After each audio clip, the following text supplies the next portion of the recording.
Hi, my little lambs. It's me, Mama Mimi. Just coming back to you. Needed to talk about a few things.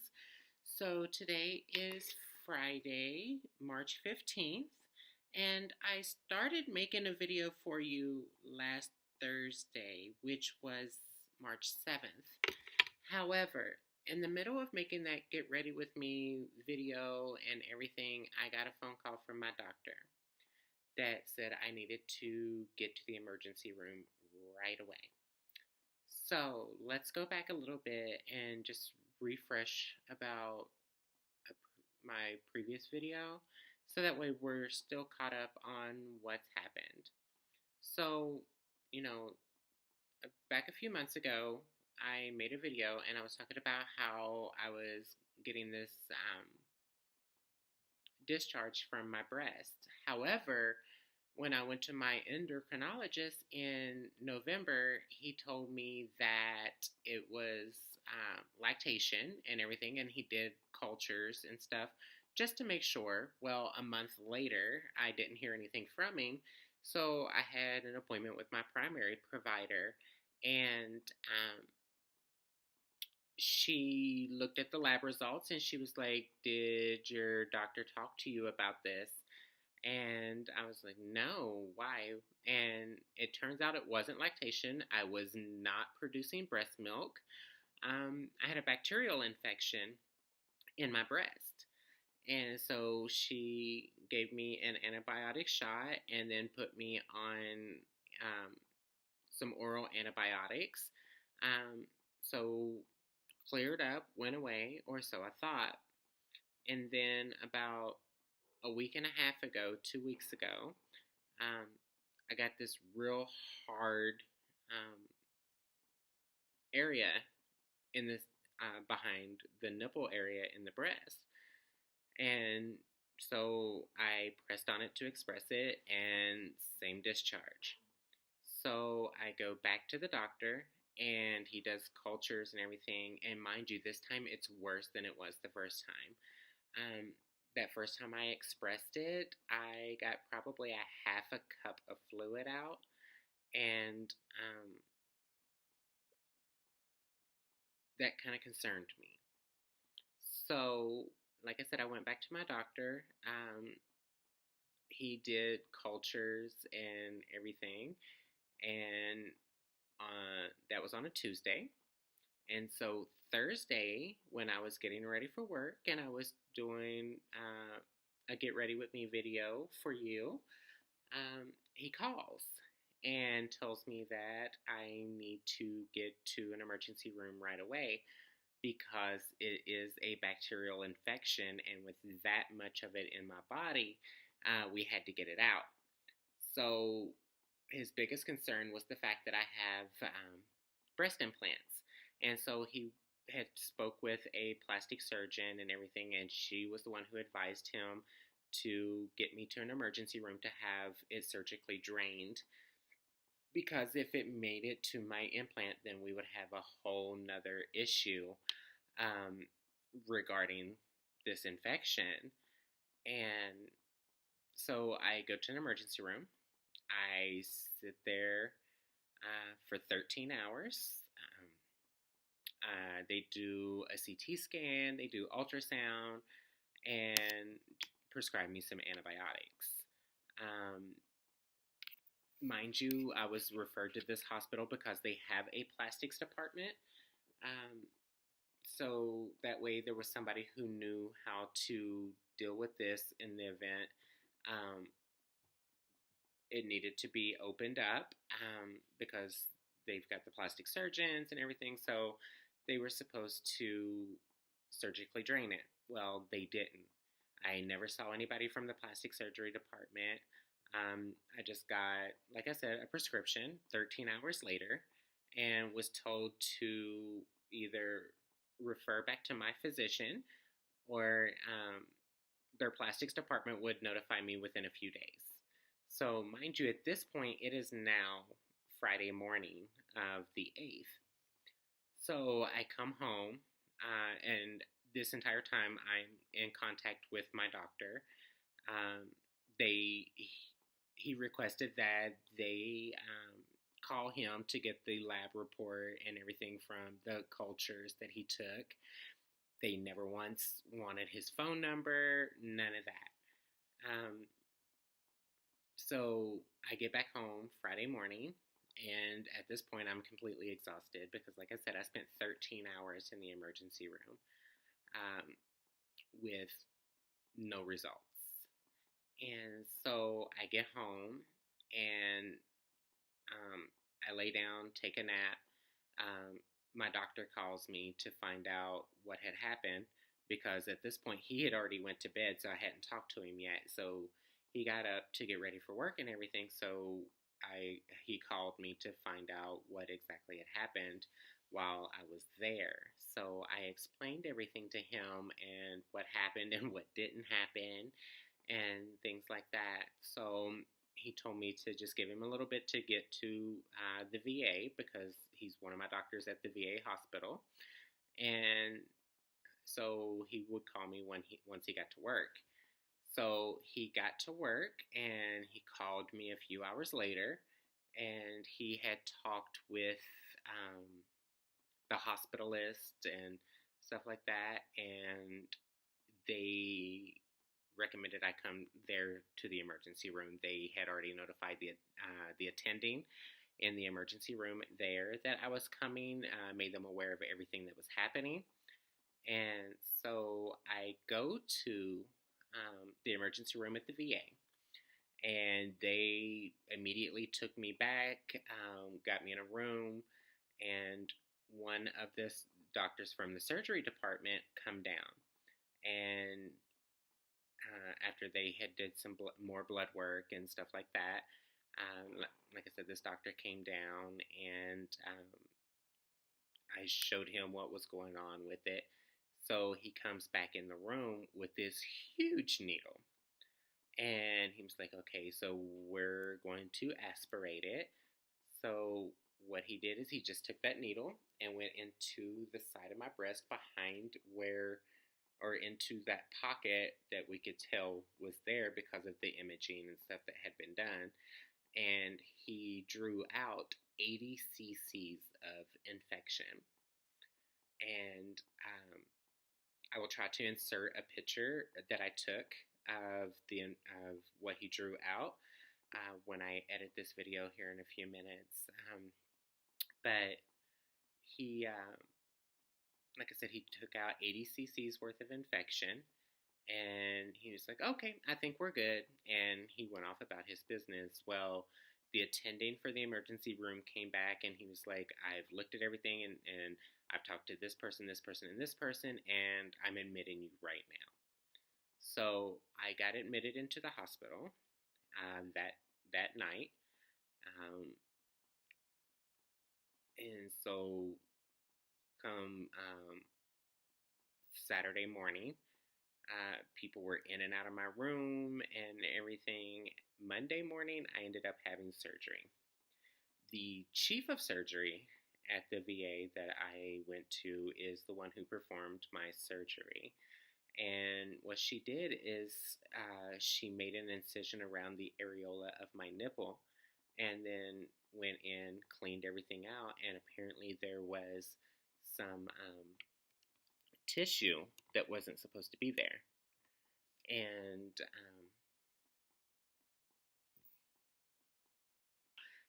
sorry about that, my lambs. My light died, so I had to plug it in and everything.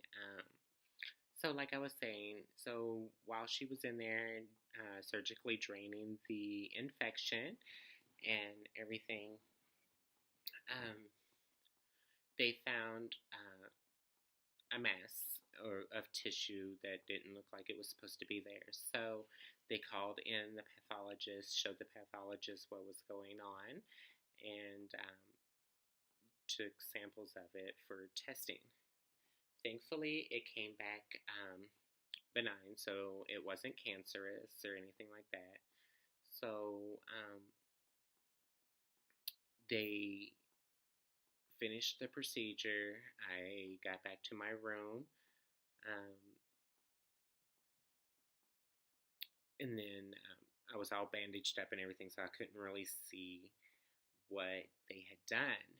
So then the next day on Tuesday, um, the surgery department came in and took the bandaging off, and that's when I was able to see the incision that she had made, because they had taken this antibacterial packing material and placed inside the cavity that they had cleaned out and everything.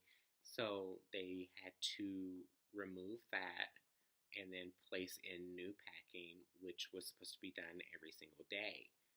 So they did that on Tuesday. They changed out the packing. On Wednesday, they called in the wound care clinic. And instead of having to put me through the pain of doing the packing every single day, the wound care clinic decided that I would benefit from doing what they call a wound vac, which is like a vacuum suctioned negative pressure machine that they put a dressing on, and then they put this foam like material um, as a barrier, but they also place some of that with like a silicone mesh around it inside the wound, and then they vacuum seal that down and everything. And so I'll have to go into the wound care clinic on Mondays and Thursdays to have my wound looked at, and also have that packing changed out. So I have this nice little machine that has this hose that has a collection area. So let's see if I can get this out.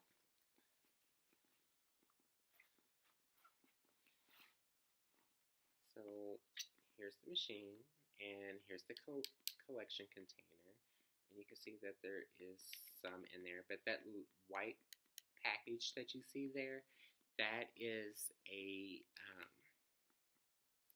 like a salt-based material that eats bacteria and stuff. So that way, if this was to fill up, I could just take the canister off the machine, just put it in the regular trash, because it kills everything that's inside whatever gets collected. And then I just add a new container. So that hose, I'll try to do it this way, is connected to my chest, and it runs down along to my nipple area, where it is vacuum sealed to promote blood flow, healthy tissue growth, and it also forces that wound to adhere to itself, to close and seal up in a faster manner than it would be if I was doing the packing every day and stuff like that. And hopefully it'll prevent me from scarring as bad as it would if they did it any other way. So they're projecting that I'll have this for the next 2 to 3 weeks. So I gotta sleep with it, I gotta bathe with it, I gotta go everywhere with this thing. It's got a little carry strap, so I can like cross body it or however's comfortable. So on Monday I go in to get the packing changed and everything, and I'll find out then if I'm able to go back to work on Tuesday at the academy, because I'm no longer working full-time behind the chair. I finished my instructor program, and I'm now working at the academy Tuesday through Friday at their front desk doing reception and stuff. And then Saturdays I would work at the salon. But right now it's looking like I'm only going to be able to do the front desk for right now, so that way I'm not causing too much stress to my wound area, and that way I can just rest and everything and heal properly. And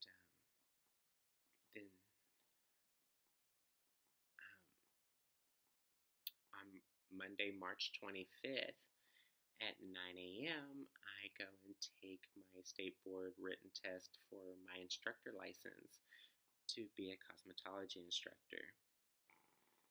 And one thing they told me when I was getting this wound vac and everything is that because of the magnitude of this infection, I was very lucky that it wasn't worse on me physically, because this could have killed me. And it's like if you start getting fevers or chills or anything like that, immediately get back here to the emergency room, because next time you might not be so lucky. So chances are, if I had just ignored it and just kept trying to express it on a daily basis, chances are I could have gotten a lot worse and not be here talking to you right now.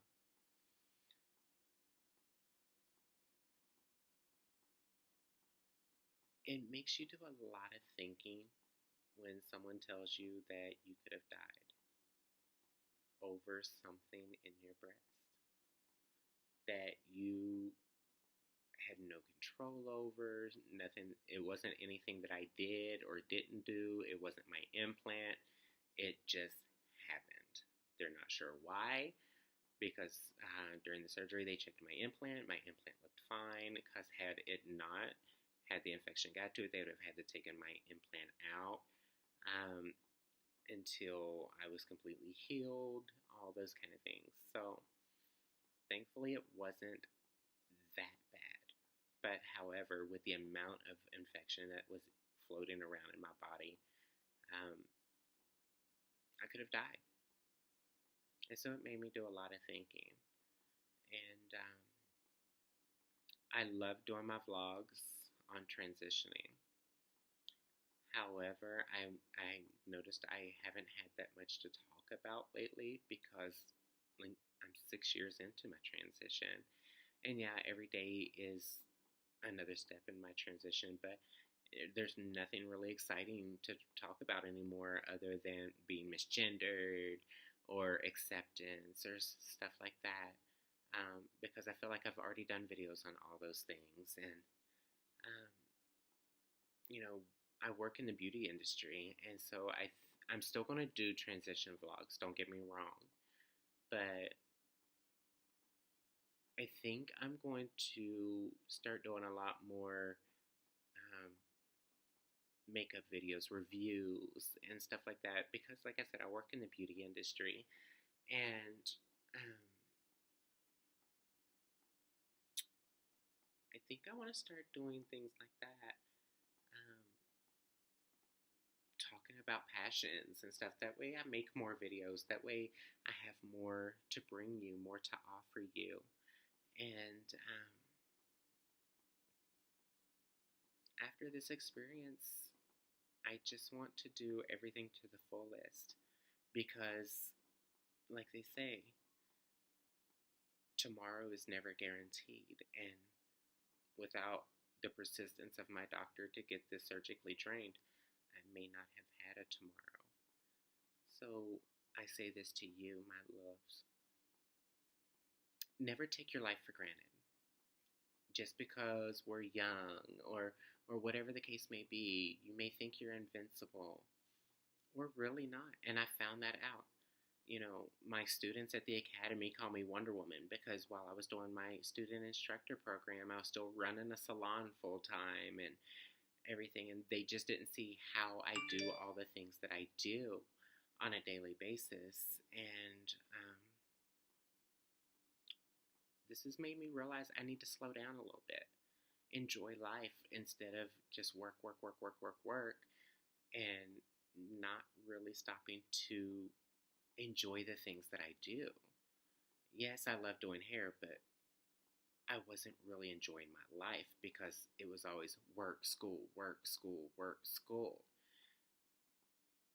Now it's time to just enjoy things. And if that's reviewing an eyeshadow palette once a week, or or hair care products or whatever, skincare. Um, I want to share that with you because these are things I love. These are things I enjoy. These are things I'm passionate about. This is why I got into the beauty industry. And, granted, I don't look very beautiful or glamorous right now, but, I just got released from the hospital last night. So I'm just sitting here at home, no makeup, letting my skin breathe, just relaxing for once for the last 3 years because I've been on the go nonstop. And so, even though I had a week in the hospital, it's not the same as relaxing at home because I don't have someone coming, waking me up every 2 hours and talking about, Miss Mendoza, are you okay? Do you need anything? I need to take some lab work and we need to pull this packing out. I don't have that now. So now I can just sit back with my 3 little fur babies while my fiance's at work and I can just watch TV and relax and, figure out what I'm going to do with this extra time and everything. And so if that's sitting here and doing makeup reviews and hair care product reviews, skincare, then that's what I'm going to do. And I hope you stay with me and go along this journey with me. And like I said, I'm still going to do transition videos because, our transition is never done. No matter how many procedures we have, no matter what we do, every day is still a transition. Every day is still a work in progress. And, I have this, I love this saying because of my faith and everything. He isn't done with me yet. And that's what got proven to me throughout this journey for the last week in the hospital, fighting this infection and being on these high-powered IV antibiotics every 6 hours and stuff. I just have to slow down and enjoy things. So, please stay along for the ride. And for those of you who are just now watching my videos, hit the subscribe button, hit the bell, get notified every time I upload a new video, which will, I promise this time, be a lot more frequent. And I love you all, my lambs.